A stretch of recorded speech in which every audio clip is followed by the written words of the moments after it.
बिस्मिल्लाहिर्रहमानिर्रहीम। प्यारे बच्चों, अस्सलाम वालेकुम। मेरा नाम साजिदा नूर है। आज के इस वीडियो लेक्चर में मैं आपको खुश आमदीद कहती हूँ। तो प्यारे बच्चों, आज के इस लेक्चर में हम जमात चहारुम की किताब उर्दू के सबक नंबर 1 हम्द की मश्क शुरू करेंगे। तो आइए चलते हैं हासिलाते ताल्लुम की जानिब।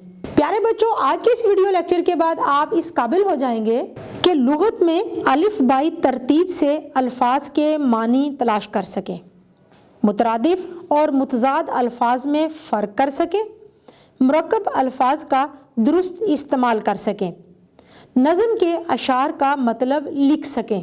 तो प्यारे बच्चों, आइए चलते हैं मश्क की जानिब, जहाँ पर हम जो सरगर्मी करेंगे वो है आओ कवायद सीखें। तो आइए देखते हैं कि आज हम कवायद में क्या सीखने जा रहे हैं। सवाल नंबर 6 है, दर्ज झेल अल्फाज को अलिफ बाई तरतीब से दर्ज करें और लुगत से मानी तलाश करके लिखें। तो प्यारे बच्चों, सबसे पहले आप ये समझ लें कि अलिफ बाई तरतीब होती क्या है। आप इससे पहले अपनी जूनियर क्लासेस में सीख कर आए होंगे कि अल्फाज को हरूफ तहज्जी की तरतीब से लिखना अलिफ बाई तरतीब कहलाता है। मिसाल के तौर पर हम सबसे पहले अलिफ से शुरू होने वाले लफ्ज़ लिखेंगे, फिर बे से, फिर पे से, और इसी तरह से जैसे जैसे हरूफ तहज्जी आगे बढ़ते जाएंगे इसी हिसाब से हम उन अल्फाज को लिखते चले जाएंगे।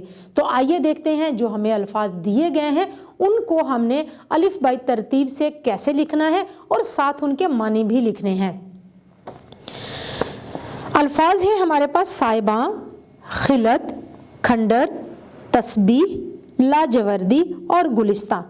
सबसे पहले जो लफ्ज़ हम लिखेंगे वो है तस्बीह, उसके बाद खे से खिलत, फिर सीन से साइबां, फिर काफ से खंडर, गाफ से गुलिस्तां और लाम से लाजवर्दी।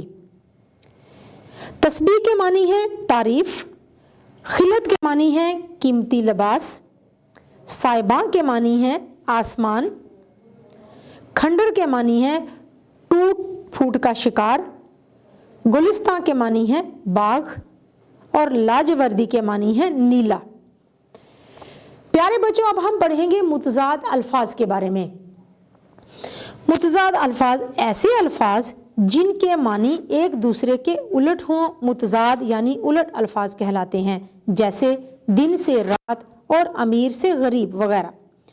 मुतरादिफ अल्फाज क्या होते हैं? ऐसे अल्फाज जिनके मानी एक जैसे हों, चाहे इमला में वो मुख्तलिफ हों, मुतरादिफ अल्फाज कहलाते हैं, जैसे खौफ से डर और साफ से उजला वगैरह। तो प्यारे बच्चों, मुतजाद और मुतरादिफ अल्फाज क्या होते हैं आपको उम्मीद है समझ आ गई होगी। मुतजाद अल्फाज मानी के लिहाज से उलट लफ्ज़ को कहते हैं और मुतरादिफ अल्फाज मानी के लिहाज से एक जैसे अल्फाज को कहते हैं। तो आइए अब मश्क का अगला सवाल हल करते हैं। दर्ज झेल अल्फाज से मुतरादिफ और मुतजाद के जोड़े बनाएं। जैसे हार और जीत ये मुतजाद हैं, जबकि हार और शिकस्त मुतरादिफ हैं।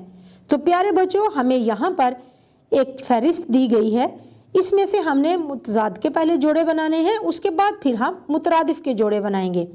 सबसे पहला लफ्ज़ है बहार। बहार का मुतजाद है पतझड़। कवि, कवि का मुतजाद है कमज़ोर। बादशाह, बादशाह का मुतरादिफ है मुतजाद है फ़कीर। झूठ, झूठ का मुतजाद है सच्चाई। सर्दी, सर्दी का मुतजाद है गर्मी। तंदुरुस्त, तंदुरुस्त का मुतजाद है बीमार।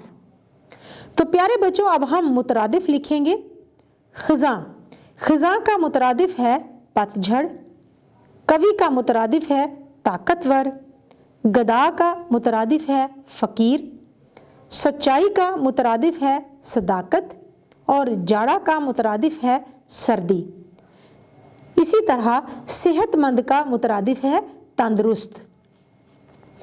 प्यारे बच्चों, अब हम पढ़ेंगे सादा लफ्ज़ और मुरक्कब लफ्ज़ के बारे में। हरूफ के मजमूए को लफ्ज़ कहते हैं। दो या दो से ज़ायद हरूफ को दुरुस्त तरतीब और सही तरीके से मिलाकर बनाया जाता है, जैसे खे, लाम, ऐन और ते। खिलत। और मुरक्कब लफ्ज़ क्या होता है? दो या दो से ज़ायद अल्फाज मिलकर مرکب لفظ بناتے ہیں، جیسے خوش اور خط۔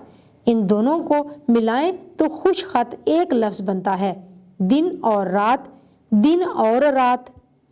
تو پیارے بچوں، ان مثالوں اور تعریفوں کو سامنے رکھتے ہوئے ہم نے سوال نمبر 8 حل کرنا ہے۔ درج ذیل الفاظ سے مرکب الفاظ پہچان کر جملوں میں استعمال کریں۔ یعنی ان میں سے ہم نے جو مرکب الفاظ ہیں ان کو جملوں میں استعمال کرنا ہے۔ تو آپ دیکھ سکتے ہیں گل و بلبل، گل اور بلبل، اس کا جملہ ہم بنائیں گے گل و بلبل باغ میں شور مچاتے ہیں۔ سویرا کیونکہ سادہ لفظ ہے، اس کا ہم جملہ نہیں بنائیں گے۔ حقدار بھی مرکب لفظ ہے، اس کا جملہ بنائیں گے حقدار کو اس کا حق ضرور ملنا چاہیے۔ اس کے بعد ہے لفظ خوش، خوش بھی سادہ لفظ ہے۔ اگلا لفظ ہے خوش نصیب، یہ کیونکہ 2 الفاظ سے مل کے بنا ہے تو اس کا مطلب ہے کہ یہ مرکب لفظ ہے۔ جملہ بناتے ہیں مسلمان ہونے کے ناطے ہم خوش نصیب ہیں۔ تو پیارے بچوں، ہماری اگلی سرگرمی ہے آؤ نیا لکھیں۔ تو آئیے دیکھتے ہیں ہم اب آج کیا لکھنے جا رہے ہیں۔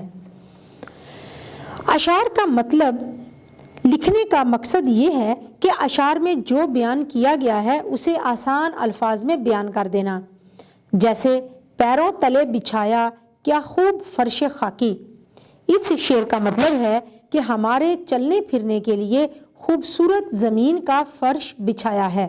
تو پیارے بچوں، اب ان اشعار کے لیے ہم سوال نمبر 9 حل کریں گے۔ دیے گئے نظم کے اشعار کا مطلب لکھیں۔ سب سے پہلا شعر ہے تعریف اس خدا کی جس نے جہاں بنایا، کیسی زمین بنائی کیا آسماں بنایا۔